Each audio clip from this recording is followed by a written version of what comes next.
Bonjour à tous, bienvenue sur Investir en crypto, j'espère que vous allez bien. On va observer, analyser la crypto fantôme. Elle m'a été demandée par un abonné et je vais vous faire cette petite vidéo analyse sur fantôme.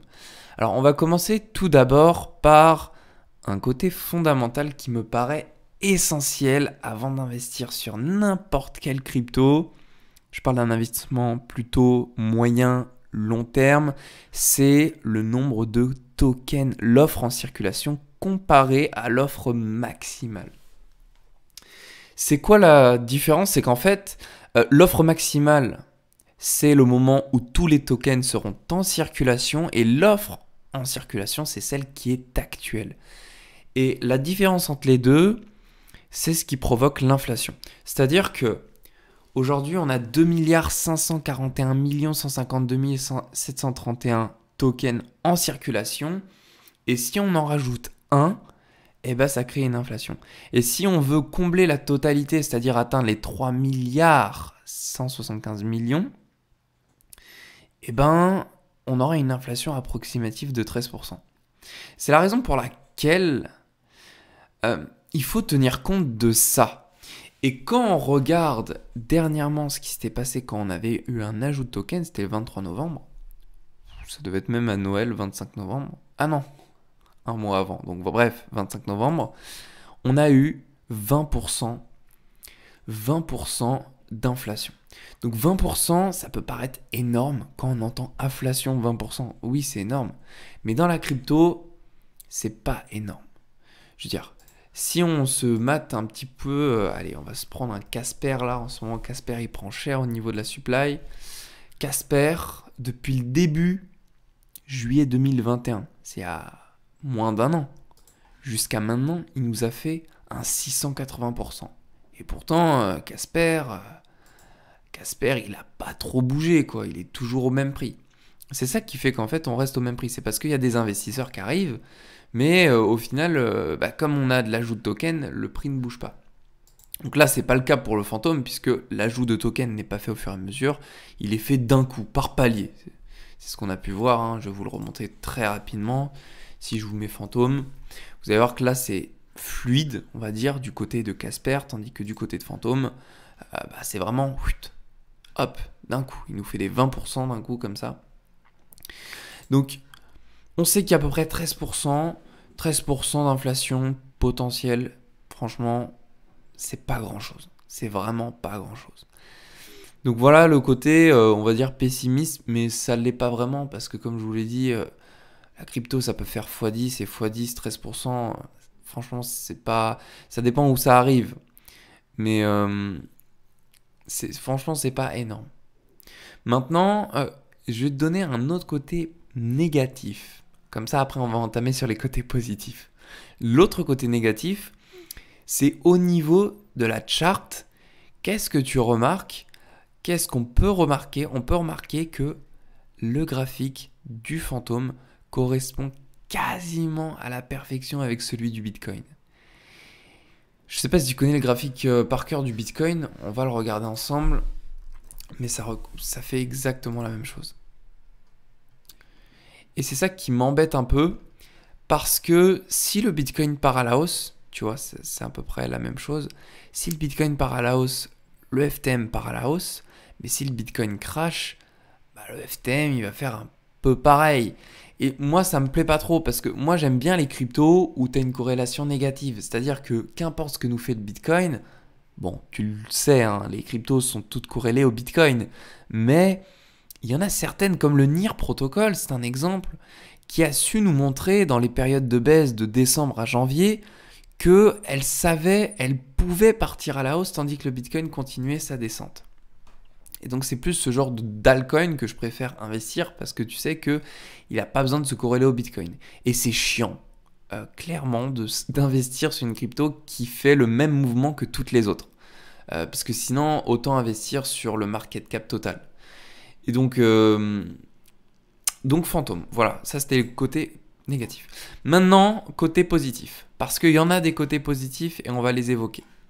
Côté positif, zone d'OTE. D'un point de vue long terme, nous sommes dans la zone d'OTE. tant bien même que le graphique ressemble à celui du Bitcoin. Bitcoin, lui, il est encore au-dessus de la ligne des 0,5. Hein. Je te mets Bitcoin. Bitcoin, tu mets un retracement Fibo du niveau le plus bas à maintenant. Tu vois, on est encore au-dessus de la zone des 0,5. Chose qu'on n'a pas sur Phantom. Là, on est dans la zone d'OTE. Donc, en fermant les yeux à investir, qu'importe la structure à partir d'aujourd'hui, ce n'est pas un regret. Il ne faut pas regretter d'investir alors qu'on a investi dans la zone d'Optimal Trade Entry. Donc déjà, ça c'est une bonne chose. C'est-à-dire que tu mets ton ordre d'achat là, enfin t'achètes en mode market carrément, et tu mets un ordre de vente ici par exemple. Alors, moi ce que j'aime bien faire quand je mets un ordre de vente, c'est que je me mets au point le plus haut, jusqu'au point le plus bas qu'on a connu, suivant ce dernier point haut, et je mets mon ordre de vente un petit peu en dessous de la zone OTE. Donc tu vois, si j'achèterais tout de suite du FTM, moi je le vendrais en mode spot 2,65. Tu vois, quelque chose comme ça. Comme ça me fait un petit x2,5. Je suis très content. Après, je fais du rebasculement, je le mets sur une autre crypto. Donc voilà comment je procède. Donc investir à partir d'aujourd'hui, c'est top. Autre point qui me dit que c'est top d'investir à partir d'aujourd'hui, bah regarde, si on se met en daily, on est tout proche du dernier bottom qu'on a réalisé. Et si on conserve le niveau, c'est-à-dire qu'on ne clôture pas en dessous de la zone des 1,03 $, si on arrive à rester au-dessus, eh ben, on sera bullish sur le FTM et on aura de cette forte probabilité, tu vois, de réaliser un joli W qui sera bien visible en daily, mais surtout, ce sera un W weekly.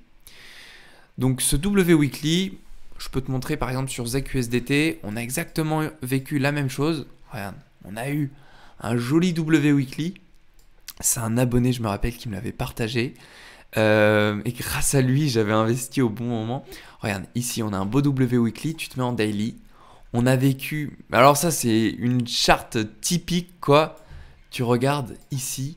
On a rebondi pile sur la ligne de coup, tu vois, sur ce niveau-là. Tu vois, pile dessus. Et après, on est parti à la hausse. On a fait un 56%. Et où est-ce qu'on s'est arrêté ? Et là, vous allez comprendre à quel point c'est magique d'utiliser les zones d'OTE. On s'est arrêté pile juste avant la zone des 0,618. Donc, je pense que le FTM a de cette forte probabilité, s'il conserve le niveau des 1,03, qu'il arrive à ne pas partir en dessous, c'est-à-dire à rester au-dessus, il pourrait nous faire le scénario qu'on a pu voir à l'instant sur le ZEC. Voilà ce à quoi je m'attends pour le FTM. Ce qu'on sait, c'est que quand il part à la hausse, qu'il a une belle puissance acheteuse comme ici, tu vois, que des points bas de plus en plus haut, bah, à un moment, il nous fait, hop, une belle poussée de quasi 70%. Là, c'est pareil, poussée de 70%. Donc, on peut s'attendre à la même chose. Donc voilà, moi, je te dis, là, je le vois vraiment de manière positive. Maintenant, si tu veux investir effet de levier, bah franchement, j'ai pas grand chose à te dire. Si tu fais du spot, tu peux mettre en mode market de suite. Je dis tu peux, hein, je te dis pas de le faire. Je te précise. Donc tu peux le faire. On a des belles confirmations, tu vois ici, avec des points bas de plus en plus bas, tandis que sur le MACD, ça fait des points bas de plus en plus haut, ou des points égaux, ce qui nous indique clairement une belle divergence. Donc on aurait cette forte probabilité de partir à la hausse. En mode spot, ça ne me dérangerait pas. Moi, je te dis ce que je ferais. Hein. Je pense que clairement, là, ce sera du mode spot pour moi. Effet de levier là-dessus. Si je le faisais, je mettrais ici. Tu vois, attends, je te montre comment je ferais. Je mettrais ici mon stop loss. Stop loss au dernier bottom. Et ma target. La première, je mettrais sur ce niveau. Ce qui serait donc le haut du range. Si on trace un range, tu vois, ça fera un truc du genre comme ça. Hop. Tu vois, un truc comme ça à peu près. Donc je mettrai au haut du range. Et si je veux laisser courir, eh ben, je mettrai jusqu'au 2,65, comme je t'ai dit, la zone d'OTE ici. Et là, bah, ça ferait un truc de... Ça ferait un 1 pour 10. Risk reward 1 pour 10. Donc que ce soit du mode spot ou effet de levier, tu peux agir de la manière. Si je ferais du mode spot, je ne regarderais pas si ça descend plus bas. Pour être tout à fait franc, je ne mettrais même pas de stop loss. Donc voilà comment tu peux agir. Maintenant, ce n'est que des présentations, des propositions. Et je suis là en aucun cas pour t'influencer sur tes... Enfin, tu le sais, personne ne conseille... sur YouTube, personne ne conseille quoi que ce soit. Donc voilà pour ce qui était du FTM. J'espère que cette vidéo t'a pu t'ouvrir les yeux sur le graphique. Et puis, si, je vais quand même te partager les potentiels targets à la baisse. Voilà ce à quoi je m'attends si on doit partir plus bas. Ce serait d'atteindre le niveau ici des 0,93 qui correspond à l'ancien ATH qu'on avait vécu. En plus, ça correspond au rebond qu'on a ici. Et autre target, ce serait ici la zone des 0,6 qui correspond à une zone de supply qu'on a juste ici. Voilà. Donc je te mets les targets juste avant de te quitter. Voilà. Juste pour te dire que voilà, au cas où, si jamais ça doit repartir plus bas, ça, ce seront des zones qui seront très intéressantes sur lesquelles tu pourras recharger en mode spot, si tu fais du mode spot. Donc voilà tout ce que j'avais à te dire. J'espère que cette vidéo t'a plu. N'hésite pas à réagir dans les commentaires. Je te souhaite à toi une très belle journée. Prends soin de toi et on se retrouve dans une prochaine vidéo. Bye.